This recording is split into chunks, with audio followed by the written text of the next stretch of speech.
Hola, hoy yo te hablaré sobre datos que tal vez tú no conocías sobre modelos atómicos. Número 1.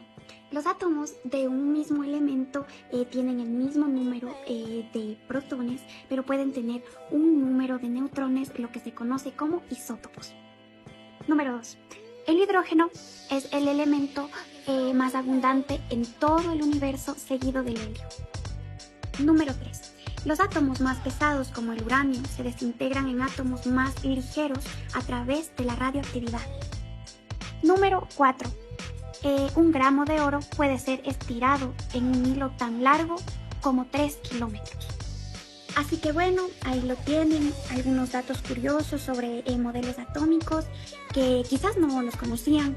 La ciencia de la química, y la física siempre están en constante evolución y estos modelos han sido fundamentales para entender la estructura de la materia. Muchas gracias por el video. Hola, les vengo a hablar sobre la tabla periódica. Veamos. La tabla periódica se divide en bloques SPFD según los orbitales que puede tener. Además, tenemos que tener en cuenta que consta de 118 elementos. 92 existen en la naturaleza y 26 son artificiales. La tabla periódica funciona como una herramienta para poder identificar de manera coherente todos los elementos que se presentan. Pero, ¿sabemos qué es un elemento químico? Los elementos químicos son la parte de la materia que están constituida por átomos y que no pueden ser descompuestas en otras más simples si no es por una reacción química. Además tenemos una clasificación de grupos a familias y también se presentan los metales, los metaloides y los no metales. Hasta la próxima. Nomenclatura de química inorgánica. La nomenclatura química es un sistema de símbolos y nombres tanto para los elementos químicos como para los compuestos que resultan de las combinaciones químicas. Los compuestos binarios son aquellos compuestos que están formados por dos elementos y entre estos tenemos los óxidos metálicos, anhídridos, peróxidos, hidruros, hidrácidos y sales binarias.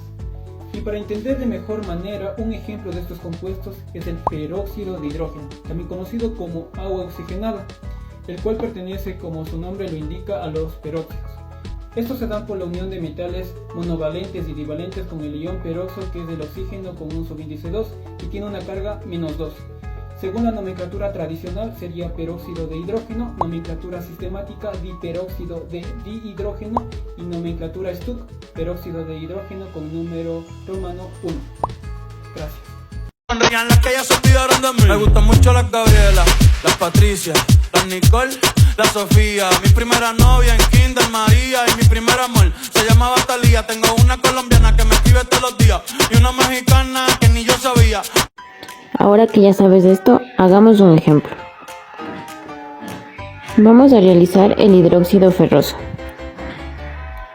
Este, como sabemos, tiene el símbolo Fe, el cual tiene valencia +2 junto con el OH de valencia -1, dándonos el resultado el FeOH2. Sus nomenclaturas. Entre la nomenclatura tradicional tenemos el hidróxido ferroso, en la nomenclatura sistemática el dihidróxido de hierro y en la nomenclatura Stock el hidróxido de hierro con simbología 2. Ahora vamos a hacer el hidróxido argéntico, que es Ag más OH. Ahora tú dime, ¿cuáles son sus nomenclaturas? Hola a todos, en este video hablaremos sobre los compuestos cuaternarios, también conocidos como sales cuaternarias. Estos compuestos son comunes en la química inorgánica y tienen múltiples aplicaciones. Pero, ¿qué son los compuestos cuaternarios? Los compuestos cuaternarios son sales que contienen 4 elementos diferentes. Finalmente están formados por un catión metálico y un anión formado por uno o más no metales. Estos compuestos son sólidos a temperatura ambiente.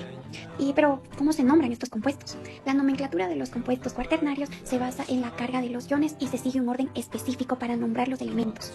Primero se nombra el catión, seguido del anión y finalmente se dosifica el número de cargas. Por ejemplo, el compuesto cuaternario formado por el catión de amonio NH4+, y el anión cloruro Cl se llama fluoruro de amonio NH4Cl. Pero, ¿cuáles son las aplicaciones de los compuestos cuaternarios? Los compuestos cuaternarios tienen múltiples aplicaciones en la industria y en la vida cotidiana también. Por ejemplo, Se utilizan como desinfectantes en productos de limpieza y en la purificación del agua. También se utilizan en fabricación de detergentes, productos farmacéuticos y en la agricultura como pesticidas. Conclusión, en resumen. Los compuestos cuaternarios son sales que contienen 4 elementos diferentes y se nombran según la carga de fusión. Estos compuestos tienen múltiples aplicaciones en la industria y en la vida cotidiana. Espero que este video les haya ayudado a comprender y a poder entender mejor lo que es un compuesto cuaternario. Muchas gracias. Reacciones químicas. Veamos.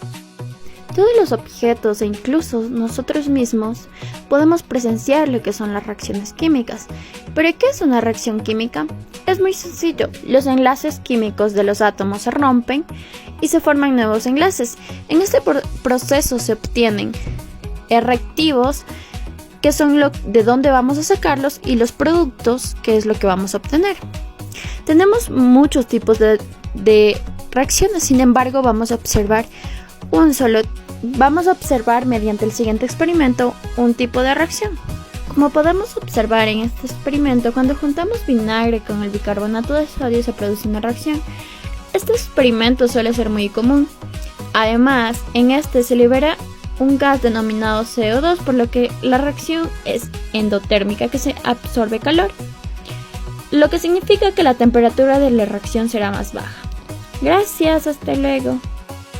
Para realizar una reacción química hay que tener en cuenta que debemos cumplir con la ley de la conservación de la materia. ¿Y en qué consiste? Fácil. Manifiesta que la materia no se crea ni se destruye, solo se transforma. Por lo tanto, en la realización en estos tipos de reacciones químicas es de suma importancia tomar en cuenta el número de átomos de cada compuesto o elemento, como también el número de moléculas, los cuales nos permitirán balancear en el restante como en el producto. Como el siguiente ejemplo que dice: hidrógeno de aluminio más ácido clorhídrico produce cloruro de aluminio más agua. Y como nos podemos dar cuenta que tanto en el restante como en el producto, los números de átomos de cada elemento no coinciden, por lo tanto recurrimos a poner el número de molécula que necesitemos o coeficiente en la parte delante de cada compuesto y comprobamos que esté completamente balanceada. Y tenemos un átomo de aluminio en las dos partes, 3 átomos de cloro en las dos partes, 3 átomos de oxígeno en las dos partes y 6 átomos de hidrógeno en las dos partes. Por lo tanto, podemos decir que está completamente balanceada.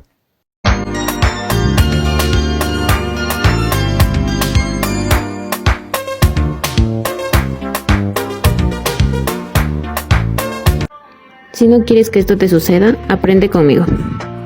¿Qué es la fórmula empírica? Es la expresión de la proporción más simple entre los átomos de un compuesto químico.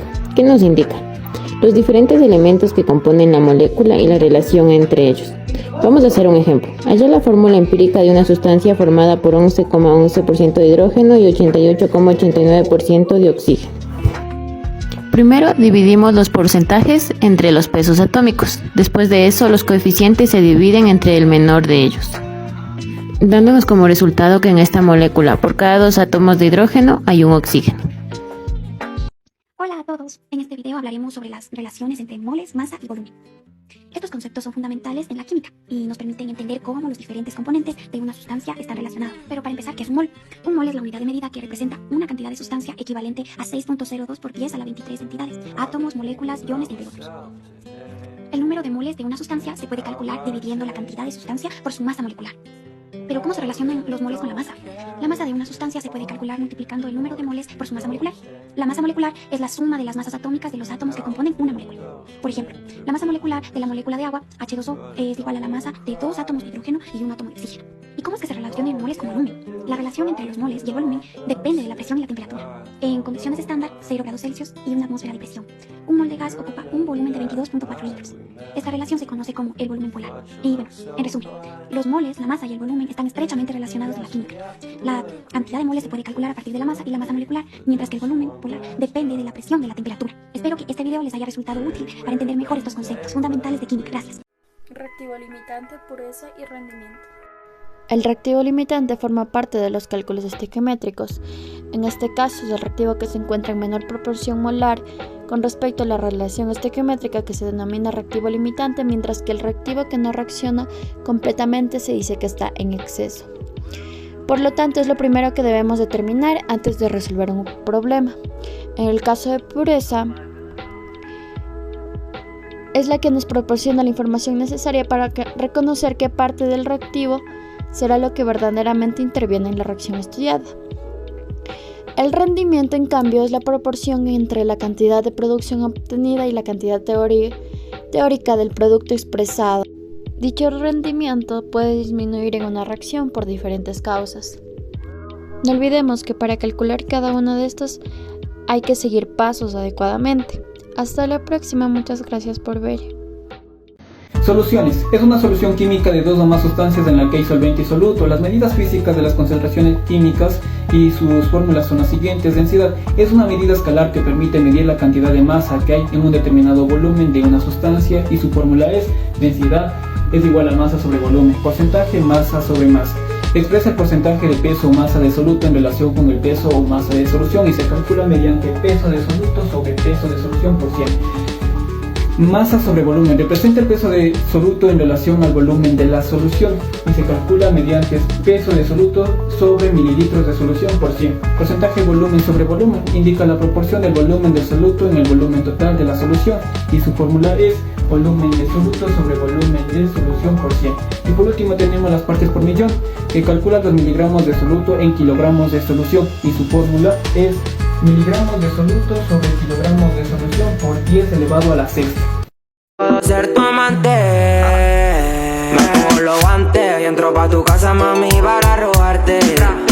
Soñando con vida antes, y si tú quieres yo puedo ser tu amante. Y es que llámame si este bicho quiere. Acompáñame a hacer un ejemplo.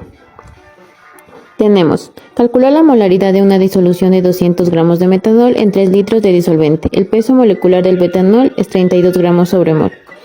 Vamos a sacar los datos. Entre los moles de soluto tenemos 200 gramos sobre 32 gramos sobre mol, dando el resultado 6.25 gramos. Recordando su fórmula, nos quedaría 6.25 moles sobre 3 litros, lo cual nos da como resultado 2,08 molar. Ahora vamos a hacer el siguiente ejemplo. Calcular la molaridad de una disolución de 250 mililitros en lo que están disueltos 30 gramos de sodio. Su resultado, ¿cuál será?